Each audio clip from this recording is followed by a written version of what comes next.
ইনশাআল্লাহ ভালো আছি। আজকে আমি তোমাদের সাথে নবম শ্রেণীর ইংরেজি ন্যারেশন নিয়ে আলোচনা করব।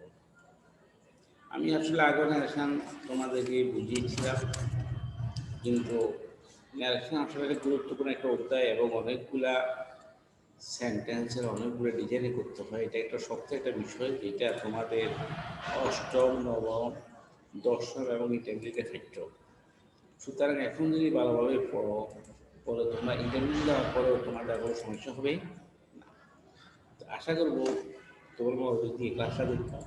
আর তোমাদের এখন অনেক বন্ধুবান্ধব আছে যারা লাইভ ক্লাসে অংশগ্রহণ করতেছে না, যারা করতেছে না তারা কিন্তু অনেক বড় ধরনের সমস্যায় পড়ে যাবে। যে কোনোভাবে আমাদের কভার করতেই হবে। আর এই যেহেতু করোনাকালীন সময় আমাদের একজন আরেকজনের সাথে যেহেতু সরাসরি আমরা যোগাযোগ করতে পারতেছি না, সরকার কোনো অনুমতি দেয় নাই, যার জন্য এটি একমাত্র মাধ্যম যার মাধ্যমে আমরা সহজে কিছু প্রশ্ন উত্তর শিক্ষকদের থেকে নিতে পারি এবং কিছু জানতে পারি এবং স্কুলের বিভিন্ন তথ্য জানতে পারি। তোমরা নবম শ্রেণী আমাদের গ্রুপের সিলেকশন হয়ে গেছে। আজ থেকে শ্রেণী শিক্ষকেরা তোমাদেরকে প্রশ্ন দিয়ে গ্রুপে বইগুলো দিয়ে দিচ্ছে। নেক্সট রুটিনের মধ্যে তোমরা হয়তো গ্রুপের ক্লাসগুলো পাবে। তোমরা যারা এখনও বই সংগ্রহ করতে পারো নাই, তারা স্ব ক্লাস টিচারের সাথে যোগাযোগ করো এবং যোগাযোগের পরে তোমরা সেই বইগুলো নিতে পারবে।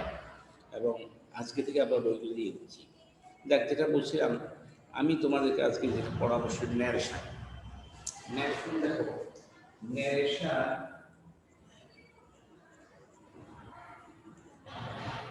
ন্যারেশন শব্দটি ন্যারেশন হলো সে উক্তিগুলো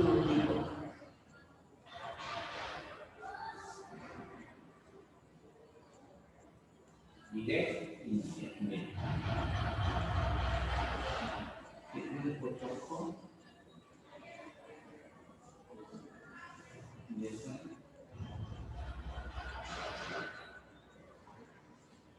অর্থাৎ প্রত্যক্ষ হলো সরাসরি কোনো কথা বলা, এটা হলো প্রত্যক্ষ উক্তি। আর যদি সরাসরি কোনো কথা না বলা হয়, এটা পরোক্ষ উক্তি। সেই প্রত্যক্ষ উক্তি ন্যারেশন তোমাদের দেওয়া থেকে তোমার পরোক্ষ করতে হয়। যেহেতু তোমরা এখন প্যাসিভ ন্যারেশন করতেছ, যখন প্যাসিভ ন্যারেশন ছিল না, ঠিক তখন আমাদের শুধু পরোক্ষ উক্তি থেকেও অনেক সময় মাঝে মাঝে প্রত্যক্ষ উক্তি করতে দেওয়া হতো। আর এখন সরাসরি প্রত্যক্ষ উক্তি থেকে পরোক্ষ উক্তি দেওয়া থাকে, যেহেতু প্যাসিভ ন্যারেশন। তোমরা একটু কষ্ট করে যদি ক্লাসটা বুঝো, একদম সহজ। এটা করার জন্য আমাদের যেটা জানা দরকার সেটা হলো সেন্টেন্স। সেন্টেন্স আমাদের টোটাল 5 প্রকার sentence: assertive, interrogative, imperative, operative, exclamatory. যদি আমরা এই সেন্টেন্সগুলো ভালোভাবে না বুঝি, তাহলে আমি ন্যারেশন গঠন করতে পারবো না। কারণ ন্যারেশন গঠন করার পূর্বশর্ত হলো, ন্যারেশন গঠন করার আগে আমাকে শনাক্ত করতে হবে এই বাক্যটা কোন সেন্টেন্সের মধ্যে আছে। সেটিকে অ্যাসার্টিভে, না ইন্টারোগেটিভে, না ইম্পারেটিভে, না অপারেটিভে, না এক্সক্লেমেটরিতে, সেটা প্রথমে সিলেকশন করেই আমরা তোমার ন্যারেশনটা করতে। তো প্যাসিভ ন্যারেশন করার পূর্বে আমাদেরকে আগে নর্মাল ন্যারেশনগুলো ভালোভাবে যদি আমরা বুঝি, প্যাসিভ ন্যারেশন একদম সহজ হয়ে যাবে। এবং সেই নর্মাল ন্যারেশনগুলো বোঝার জন্য তোমাদের মনোযোগ সহকারে ক্লাসটা অনুসরণ করা উচিত। কারণ গ্রামার এমন একটা জিনিস, সামান্য একটা ওয়ার্ড ভুল হলে তুমি পুরোটা শুদ্ধ লেগেছে, একটা ওয়ার্ড ভুলে লিখতে করে স্যার তোমাকে নাম্বার নাও দিতে পারে। কারণ এখানে যে সূত্রগুলো, পরিবর্তন সূত্রগুলো, সবগুলো অবশ্যই একই আকারে হতে হবে। অ্যাসার্টিভ সেন্টেন্সটা হলো কি? অ্যাসার্টিভ সেন্টেন্স হলো যে বাক্যে কারো বিবৃতি প্রদান করা হয়, বর্ণনা প্রদান করা হয়, তাকে বলে অ্যাসার্টিভ সেন্টেন্স। আর সেই অ্যাসার্টিভ সেন্টেন্স যেমন I am a boy, he is student, I read in class 9, অর্থাৎ বিবৃতিমূলক বাক্য, বিবৃতি প্রদানমূলক বাক্য, অ্যাসার্টিভ সেন্টেন্স।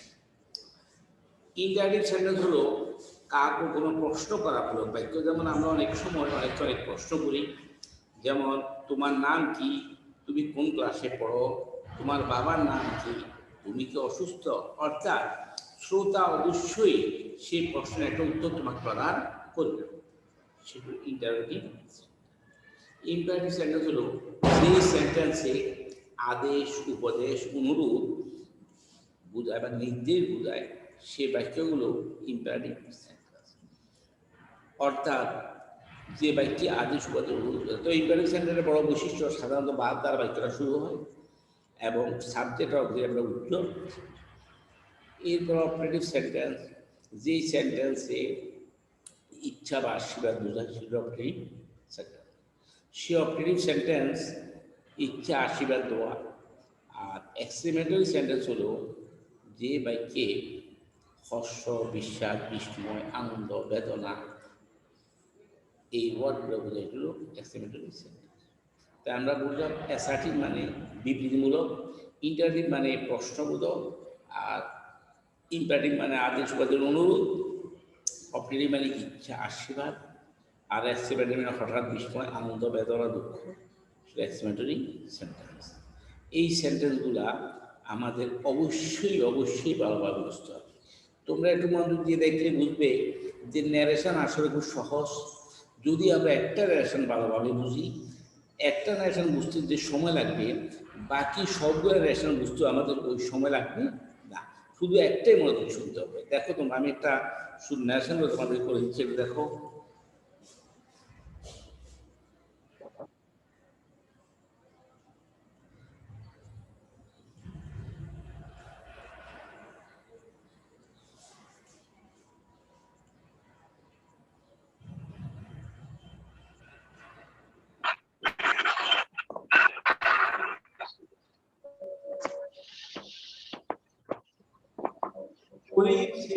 করিম আমাকে বললো, I am writing a letter now, আমি এখন চিঠি লিখছি। তাহলে ন্যারেশনটা করার পরে সর্বপ্রথমে আমাকে দেখতে ভিতরে যে আই এম রাইটিং লেটার একটা ফুল সেট লেখা আছে। এই দেখো, I am writing a letter now, এটা আমাদের আছে আমাদের অ্যাসার্টিভ সেন্টেন্স। কি সেন্টেন্স? অ্যাসার্টিভ সেন্টেন্সে টোটাল 5 নিয়মের ন্যারেশন পরিবর্তন হয়। প্রথম হলো সেন্টেন্স পরিবর্তন হবে, এটা 1 নম্বর। 2 নম্বরে রিপিটিং বা রিপিটেড স্পিচে বোঝা একটা পরিবর্তন, এটা 2 নম্বর। রিপিটিং এর সাবজেক্ট আর পরিবর্তন, এটা 3 নম্বর। কয় নাম্বার? 3। অক্সিলারি আর লাস্ট ভার্ব একটা পরিবর্তন হবে, সেটা হলো 5 নম্বর। কয়টা পরিবর্তন? তদ্রূপ যে কোনো ন্যারেশন করতে হলে কয়টা পরিবর্তন হবে আমাদের? 5টা পরিবর্তন। প্রথমে এটাকে আমরা বলবো রিপিটিং ভার্ব, প্রথমে রিপোর্টেড স্পিচ। এই 5টা পরিবর্তন যদি তুমি ভালোভাবে বুঝো, যে কোনো ন্যারেশন তোমার জন্য একদম ইজি হয়ে যাবে। যেমন দেখো এখানে করিম সেড, প্রথমে আমি সর্বপ্রথম সিলেকশন করলাম বাক্যটা কোন সেন্টেন্সে আছে। আমি দেখতে পেলাম বাক্যটা I am writing a letter now, আমি এখন একটা চিঠি লিখতেছি। এটা আমাদের অ্যাসার্টিভ সেন্টেন্স আছে। কি সেন্টেন্সে? অ্যাসার্টিভ সেন্টেন্সে আমরা সেন্টেন্স বসাবো টু। কি বসাবো? তো কি বসাবো? সূত্র হলো, যদি কোনো একটা বাক্য অ্যাসার্টিভ সেন্টেন্স হয়, তাহলে ওই ধরনের বাক্যে আমরা শেষ টু এর পরিবর্তে টেলস বসাবো, আর শেষ টু এর পরিবর্তে টোল্ড বসাবো। এটা হলো 1 নম্বর সূত্র। সূত্র 2, রিপিটিং বা রিপিটেড স্পিচের মধ্যে ড্যাশ বলবে। কি বলবে? ড্যাশ। রিপিটিং বা রিপিটেড স্পিচে কি বলবে? এটা 2 নম্বর সূত্র। 3 নম্বর সূত্র হলো, যদি first person, hello hello hello, reported স্পিচের সাবজেক্ট যদি ফার্স্ট পারসন হয়, তাহলে আমাকে পার্সনও চিনতে হবে। আমরা, আমাদের, এগুলো ফার্স্ট পারসন। তুমি, তোমরা, তোমাদের, এগুলো সেকেন্ড পারসন। আমি, তুমি ছাড়া দুনিয়াতে যায় সব থার্ড পারসন। তাহলে রিপোর্টেড স্পিচের সাবজেক্ট যদি ফার্স্ট পারসন হয়, কোন পারসন? First person. তাহলে এটা রিপিটিং ভার্বের সাবজেক্ট কোন সর, এবারটা রিপিটিং সাবজেক্ট কি? বলি। দেখছো, যদি এটা ফার্স্ট পারসন কাকে অনুসরণ করে? রিপিটিং ভার্বের সাবজেক্টকে করি, ওই ব্যাপারে লিখি। আর যদি রিপিটিং ভার্ব প্রেজেন্ট টেন্স হয়, প্রেজেন্ট বা ফিউচার টেন্স হয়, প্রেজেন্ট বা ফিউচার টেন্স, তাহলে রিপোর্টেড স্পিচের অধীনে ভাবে কোনো পরিবর্তন হবে না। আর যদি এটা ফার্স্ট টেন্স হয়, এখানে এম ইজ আর থাকলে ওয়াজ বা ওয়ার বলবে, তাহলে হি ওয়াজ। এরপর Tori told me that কি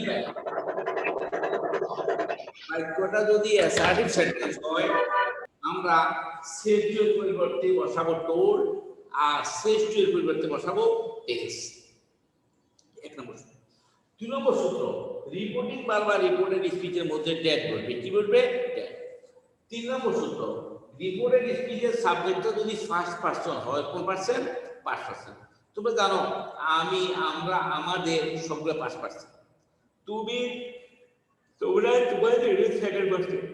আর আমি, তুমি ছাড়া দুই যাই সবগুলো থার্ড পারসন। তাহলে যদি এটা ফার্স্ট পারসন হয়, এটা রিপোর্টিং বারবার সাবজেক্ট অনুসরণ করবে।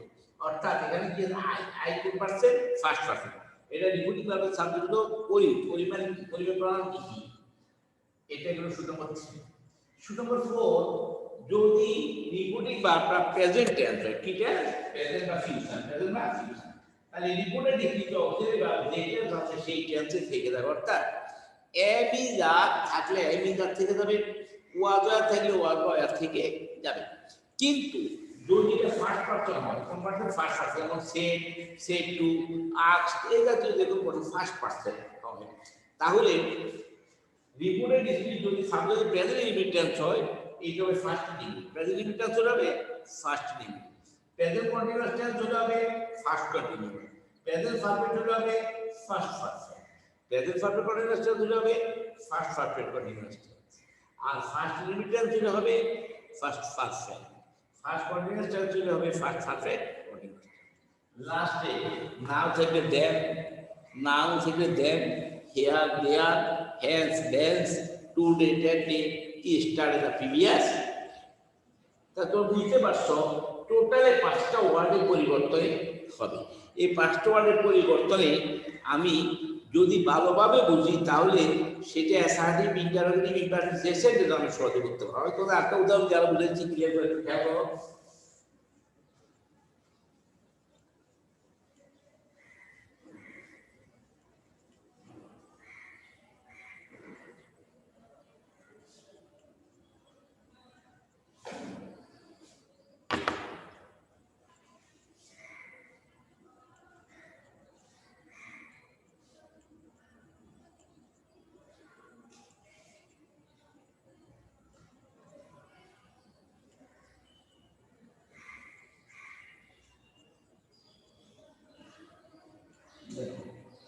He said to me, সে বলেছে, I saw a snake, আমি একটি সাপ দেখেছি। দেখো তাই সর্বপ্রথমে আসছে সেটা কোন সেন্টেন্সে আছে? I saw a snake, এটা কোন সেন্টেন্সে আছে? এটা ফার্স্ট টেন্স। কোন টেন্স? First tense. যদি সেটা ফার্স্ট টেন্স হয় তাহলে আমরা কিভাবে পরিবর্তন করতে খেয়াল করো। এখানে কি বসে যাবে? সেন্টেন্স কি হবে? told, he told me। দেখছো? he told me। এক নম্বর সূত্র শেষ। সূত্র নম্বর 2, রিপিটিং বারবার এর মধ্যে ড্যাট বলবে। সূত্র নম্বর 2। সূত্র নম্বর 3, আই এর পার্টনার থেকে আমরা কোনো সাবজেক্ট তাহলে কি হি। সব এটা ফার্স্ট ডিগ্রি। আমি আগেই বলেছি রিপিটিং ভার্ব যদি ফার্স্ট টেন্স হয় সেটা ফার্স্ট ইনডিফিনিট টেন্স হলে ইনডিফিনিট সেটা ফার্স্ট পারফেক্ট টেন্স হবে। ফার্স্ট পারফেক্ট মানে সাবজেক্ট যোগ হ্যাড যোগ মূল ভার্বের ফার্স্ট পার্ট সি স সি স সি সি নে। একটু খেয়াল করো এখানে এক নম্বর সূত্র হলো সেটু বলতে টোল বসালাম। 2 নম্বর সূত্রে রিপিটিং ভার্ব বা রিপিটিং মধ্যে ড্যাট বসালাম। 3 নম্বর সূত্র ফার্স্ট পারসন দিয়ে হি বসালাম। 4 নম্বর সূত্র হলো ফার্স্ট ইনডিফিনিট যেটা first perfect had subject to had to মূল ভার্বের ফার্স্ট পার্টিসিপল আর কোন পরিবর্তন হবে। যেমন আরেকটা দেখো, Honey said to me, Honey said to me, Honey Bangla বললো you are a liar, you are a liar. Honey said to me, Honey Bangla বললো ইউ আর এ লায়ার, তুমি একটা মিথ্যাবাদী, তুমি একটা মিথ্যাবাদী। এই বাক্যটা দেখো ইউ আর এ লায়ার, এটা কোন সেন্টেন্স? অ্যাসার্টিভ। এটা কোন সেন্টেন্স? অ্যাসার্টিভ। যেটা অ্যাসার্টিভ সেন্টেন্স তাহলে আমরা সেড বলতে প্রথম সূত্র আসো এই হানি বসে গেল, হানি সেড বলতে কি হবে? told কি বলবে Hari told me Hari told এক নম্বর সূত্র শেষ সূত্র 2 রিপোর্টিং বারবার রিপোর্টের মধ্যে কি বলবে কি বলবে ইউ কোন পার্সেন্ট সেকেন্ড পার্সেন্ট কাকে যোগ করবে যদি এটা ফার্স্ট পার্সন হয় রিপোর্টিং বারবার সাবজেক্টিভ আর এটা সেকেন্ড পার্সন হলে অবজেক্টের সাবজেক্ট কি বি সাথে আই বুঝছো এ ইউ সেকেন্ড পার্সন এইটা যদি রিপোর্টের সাথে সেকেন্ড পার্সন হলে রিপোর্টিং বারবার অবজেক্টের সাবজেক্ট অবজেক্টটা কি বি এখানে আই আর কি পরিবর্তন হবে যেহেতু সেট আছে সুতরাং আমি রাতে দেওয়া লয়া I was a lion.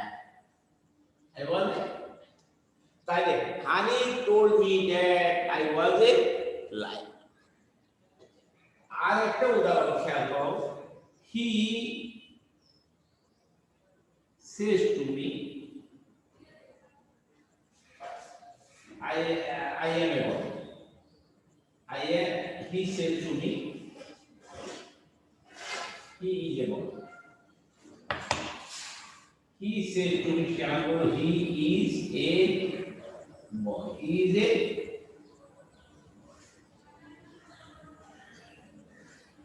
He said to me, Shyambo, he is a boy. সেটা ভালো এখানে আসো তাইলে আমি বলেছি হি বসে যাবে says to হলে বলবে tells আর said to হলে বলবে told said to হলে কি বলবে tells আর said to হলে কি বলবে told তাহলে এখানে সেজ আছে তাহলে হি টেলস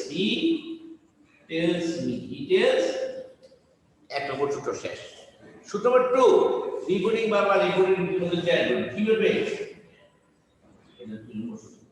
তিন নম্বর সূত্র হি কোন পার্সেন্ট থার্ড পার্সেন্ট আমি বলেছি যদি এটা ফার্স্ট পার্সন হয় রিপোর্টিং বারবার সাবজেক্ট ঘোষণা করবে যদি এটা সেকেন্ড পার্সন হয় অবজেক্টে সাবজেক্ট ঘোষণা করবে আর যদি এটা থার্ড পার্সন হয় কোনো পরিবর্তন হবে না দেখছো ফার্স্ট কাগজ বলতে সাবজেক্ট সেকেন্ড পার্ট কাগজ বলতে অবজেক্টের সাবজেক্ট অবজেক্ট যেটা অবজেক্টের সাবজেক্ট হবে কেমন অবজেক্টের সাবজেক্ট থার্ড পারসন যেটা আছে সেটা বসে এরপর আসে ইজের কি পরিবর্তন হবে আমাদের সূত্রে বলা ছিল যদি রিপোর্টিং ভার্বটা প্রেজেন্ট বা ফিউচার টেন্স হয় প্রেজেন্ট বা ফিউচার টেন্স হয় তাহলে রিপোর্টেড স্পিচের অবজেক্টিভ ভাবে কোনো পরিবর্তন হবে না কিন্তু যদি এটা ফার্স্ট টেন্স হয় তাহলে প্রেজেন্ট ইন্ডিপেন্ডেন্ট হলে first independent present continuous first continuous present perfect first perfect present perfect first perfect continuous যেহেতু এটা প্রেজেন্ট টেন্স যেহেতু এটা প্রেজেন্ট টেন্স তাহলে পরিবর্তন হবে না হি ইজ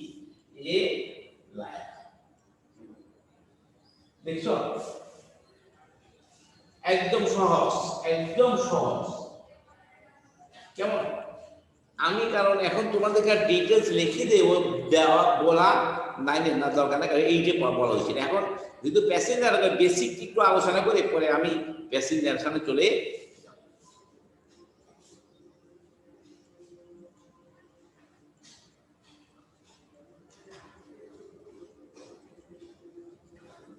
এটা হলো অ্যাসার্টিভ সেন্টেন্স এরপরে আমি একটু বেশি আলোচনা করতেছি কারণ প্যাসেঞ্জার দেওয়ার পূর্বে তোমাদের মেমোরি থেকে সেটা কি মেমোরিতে নিয়ে আসতে হবে মেমোরি আনতে হবে নাম্বার 2 আমাদের আছে ইন্টারোগেটিভ সেন্টেন্স তাইলে দেখো ইন্টারোগেটিভ সেন্টেন্স কাকে বলে যে বাক্যে কাউকে কোনো প্রশ্ন করা হয় তাকে বলে ইন্টারোগেটিভ সেন্টেন্স কাউকে কোনো প্রশ্ন করা হলে সেটা কি বলে ইন্টারোগেটিভ সেন্টেন্স যেমন তোমার what is your name who are you what is your father doing হ্যাঁ আর ইউ ইট হ্যাঁ am I writing a letter এই জাতীয় বাক্যগুলো হলো ইন্টারোগেটিভ সেন্টেন্স ইন্টারোগেটিভ সেন্টেন্সের ন্যারেশন পরিবর্তন করতে হলে আমরা সেট টু পরিবর্তন বসাবো আক্স কি বসাবো আক্স আর রিপোর্টিং বারবার রিপোর্টেড স্পিচের মধ্যে বলবে ই যদি ডব্লিউএস কোশ্চেন না থাকে অর্থাৎ হু হুইচ হোয়াট হোয়েন হাউ এগুলো না থাকে যদি এগুলো থাকে তাহলে যেটা আছে সেটাই থেকে যাবে ই বা হয়তো বসবে না সূত্র নাম্বার 3 এইটা এর বাকিগুলা অবশ্যই আগে রেখে দিবে চলবে একটা উদাহরণ তোমাদের বুঝবা যেমন he said to me are you reading a book, আর রিডিং এ বুক তুমি কি এটা বই পড়ছো আর রিডিং এ, তাহলে এখানে আসো আমাদের অ্যাসার্টিভ সেন্টেন্সের মতো যদি আমরা দ্বিতীয় অংশ খেয়াল করি, আর ইউ রিডিং এ বুক, এটা কোন সেন্টেন্স? এটা ইন্টারভিউ। আমরা অ্যাসার্টিভ সেন্টেন্সে সেটুর প্রত্যে বসিয়েছিলাম টোল্ড, রিপোর্টিং বা রিপোর্টিং বসিয়েছিলাম ড্যাড, আর বাকিগুলা ওই সবগুলো একই নিয়ম। এখন আসো আমরা প্রথমে দেখেছি বাক্যটা কোন সেন্টেন্স? ইন্টারোগেটিভ। এটা কোন সেন্টেন্স? ইন্টারোগেটিভ। ইন্টারোগেটিভ সেন্টেন্স হলে আগে নিয়মে হি বসে যাবে, নিয়ম বসে যাবে, সিঙ্গুলার হবে আট। কি বসাবো? অ্যাসার্টিভ বসিয়েছিলাম টোল্ড, এটা কি বলবে? আট। তাহলে হি আর মি। রিপোর্টিং বাবা রিপোর্টিং হিতে বলতে পারে বলবে ই। কি বলবে? দেখছো এই একটা শব্দ। 3 নম্বর পরিবর্তন, যখন কোনো একটা বাক্য আমরা ইনডাইরেক্ট লেখন করব, সেটা ইন্টারোগেটিভ, ইম্পারেটিভ, অপারেটিভ, এক্সক্লেমেটরি যেই সেন্টেন্সে হোক না কেন সেটা অ্যাসার্টিভ হয়ে যাবে। কি হয়ে যাবে? অ্যাসার্টিভ। কি সেন্টেন্স হয়ে যাবে? অ্যাসার্টিভ হয়ে যাবে, অর্থাৎ সাবজেক্ট আগে চলে আসবে। তাহলে এখানে দেখো ইউ কোন পারসন? Second person. আমি আগে তোমাদেরকে বলেছিলাম যদি রিপোর্টেড সাবজেক্ট সেকেন্ড পারসন হয়, এটা সবটা অবজেক্টের সাবজেক্ট হবে, অবজেক্টের সাবজেক্ট, অবজেক্টের তাহলে নিচেতে কি দেখছো আগের মতোই, অর্থাৎ সেইটুর মধ্যে ওটা আজ রিপোর্টিং বাবা রিপোর্টিং মধ্যে ই পড়বে, সাবজেক্ট আগে বসছে। এবার এমই দা আমি বলেছি রিপোর্টিং বাবা যদি ফার্স্ট টেন্স হয় তাহলে এমই দাতে লোয়া দয়া বলবে আই ওয়াজ রিডিং এ। তাহলে আমরা দেখতে পেলাম যে কোনো একটা বাক্য যদি ইন্টারোগেটিভ সেন্টেন্স হয়, আমরা সেট টু এর পরিবর্তে আস্ক, এনকোয়ার, ডিমান্ড, তবে আমরা আস্কটা বেশি ব্যবহার করবো। আস্ক রিপোর্টিং বা রিপোর্টিং স্পিচের মধ্যে ই বলবে। কি বলবে? ই বা হয় দাঁড়ি বা হয় দাঁড়, এবং ইন্টারভিউ সেন্টারে অ্যাসার্টিভ করে ফেলবো, বাকি নিয়েও অ্যাসার্টিভের মতোই। কিন্তু যদি বাক্যটা এমন হয়, দেখো হি said to me, he said to me, who are you? What? দেখো এখানে এই বাক্যটা প্রথমে আসা কনসেপ্ট টেন্সে আছে, আমরা দেখতে পাচ্ছি হু আর ইন্টারোগেটিভ কি আছে? Interrogative sentence. যেহেতু ইন্টারোগেটিভ সেন্টেন্স তাহলে সেগুলো কি বলবো? হি, কি বলবো? He asked me. দেখছো সেদিন কি বলেছি? ওকে, রিপিটিং বাবা এগুলো বলতে কিন্তু সূত্রে বলেছে যদি কোনো বাক্যের শুরুতে ডব্লিউএইচ কোশ্চেন থাকে, ডব্লিউএইচ কোশ্চেন থাকে, অর্থাৎ who, whose, what, when, how, who, whose, what, when, how, তাহলে এই সমস্ত বাক্যের ক্ষেত্রে ই বা হয় না বলবে না। তাহলে আমরা কি বলতে পারবো? কি এরপর চলে আমাদের সাথে ইউ পারসন সেকেন্ড পারসন, যে দুই সেকেন্ড পারসন এর মধ্যে অবজেক্টের সাবজেক্ট হবে। এটা অবজেক্ট কি? বি। বিচারে কি হবে? আই, হু আই, আর এমনি যাতে ওয়াজ বা হু আই। তাহলে আমরা কি পেলাম? যদি কোনো একটা বাক্য ইন্টারোগেটিভ সেন্টেন্স হয়, তাহলে এই ধরনের বাক্যকে ইন্টারোগেট করার সময় আমরা সেট টুর পরিবর্তে আস্ক বসাবো, রিপোর্টিং ভার্ব বা রিপোর্টেড স্পিচের মধ্যে টু বসাবো, এবং ই বসাবো। ই বা হয় দাঁড়িয়ে বা হয় তা, তবে ইউটাই সহজ, ই বসাবো, এবং বাকিগুলো অ্যাসার্টিভ নিয়মেই হবে। তবে আমি আগেই বলেছি ইন্টারোগেটিভ, ইম্পারেটিভ, অপারেটিভ বাক্যটা যে কোনো সেন্টেন্সে হোক না কেন ইন্ডিয়ান করার সময় সেটা অ্যাসার্টিভ হয়ে যাবে। এরপরে বাকিটা অ্যাসার্টিভের নিয়মে। কিন্তু কিছু কিছু বাক্য আছে যে সমস্ত বাক্য ইন্টারোগেটিভ হওয়া সত্ত্বেও, কিছু কিছু বাক্য আছে যে সমস্ত বাক্য ইন্টারোগেটিভ সেন্টেন্স হওয়া সত্ত্বেও দেখা যায় যে ডব্লিউএইচ কোশ্চেন দ্বারা গঠিত, অর্থাৎ who, whose, what, when, how, এই সমস্ত বাক্যের ক্ষেত্রে ইফ বা হয়দার বসবে না, ই বা হয়দা বসবে না, এবং ওই ওয়ার্ডটাই বসে যাবে আগে নেমে। ঠিক একইভাবে ইম্পারেটিভ সেন্টেন্সে টু বসবে, অপারেটিভ সেন্টেন্সে ড্যাট বসবে মধ্যখানে, আর এক্সপেরিমেন্টেশন ডেট বলবে। তোমরা আগামী ক্লাসে কষ্ট করে একটু নেক্সট কাজটা দেখে নাও।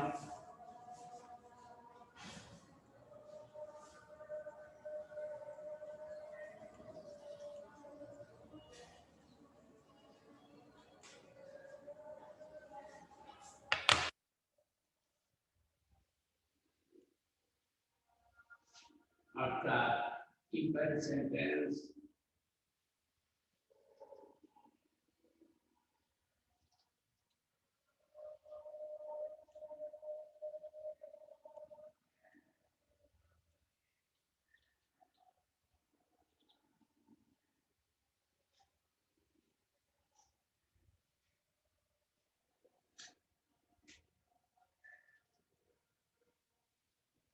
আগামী ক্লাসে ইম্পারেটিভ, অবজেক্টিভ, এক্সক্লেমেটরি এই তিনটা তোমরা পড়ে যাবে।